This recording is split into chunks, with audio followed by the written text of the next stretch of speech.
আমরা কোথাও ঘুরতে যাই আনন্দ উপভোগ করার জন্য, বিনোদনের জন্য, পরিবারের সবার সাথে কিছু মুহূর্ত খুব ভালোভাবে কাটানোর জন্য।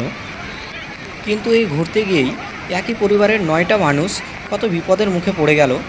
এই বর্ষার দিনে কোথাও ঘুরতে যাওয়া খুবই ঝুঁকিপূর্ণ, কতটা রিস্ক হয়ে দাঁড়ালো এই পরিবারের। এখানে সবাই চাইছে তাদেরকে বাঁচাতে, সাহায্য করতে, কিন্তু এমন পরিস্থিতি কারো সাহায্যও তারা পাচ্ছে না। চাইলেও সাহায্য করতে চাইলেও তারা সেই সাহায্য পাচ্ছে না। এই ঘটনা বারবার দেখলে বুক শিউরে উঠছে, কত মর্মান্তিক ঘটনা। এই ঘটনাটি দেখলেই বারবার গা শিউরে উঠছে, কতটা বিপদে পড়ে গেছে তারা। তোমরা ঘটনাটি দেখলেই বুঝতে পারবে কি পরিস্থিতি হয়েছে সেখানে। প্রথমে তারা ছবি তুলতে গেছিল, ঝর্ণার জল খুবই স্লো ছিল। সেলফি তুলতে গিয়েই ধীরে ধীরে জলের বেগ বাড়তে থাকে, কিন্তু তারা সেখান থেকে ফিরে আসতে পারেনি, সেখানে থেকে গেছে। দিয়েই এই ঘটনা ঘটে গেল। জলের স্রোতে ভেসে গেল পুরো পরিবার। ধীরে ধীরে যে এত জলের চাপ বাড়বে তারাও বুঝতে পারেনি, এবং আশেপাশের কেউ সাহায্যও করতে পারেনি, এমন পরিস্থিতি।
প্রাকৃতিক দুর্যোগ কখন কীভাবে আসে বলা খুব মুশকিল, তাই সবসময় সতর্কভাবে চলা ভালো। এবং বিশেষ করে পাহাড়ি অঞ্চলে বর্ষার সময় ঘুরতে গিয়ে তো খুব ভালোভাবে চলতে হবে, খুব সাবধানের সঙ্গে ঘুরতে হবে।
দেখো কেমনভাবে জলের স্রোতের চাপে জলের গতিবেগে তারা ভেসে চলে গেল।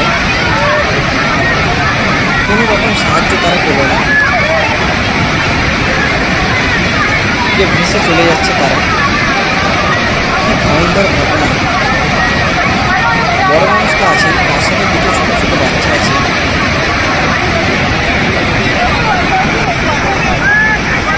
দেখলেই বুক শিউড়ে উঠবে। এবং দুজন বড় এবং দুজন পুরুষ মানুষ আছে এবং চারজন মহিলা আছে।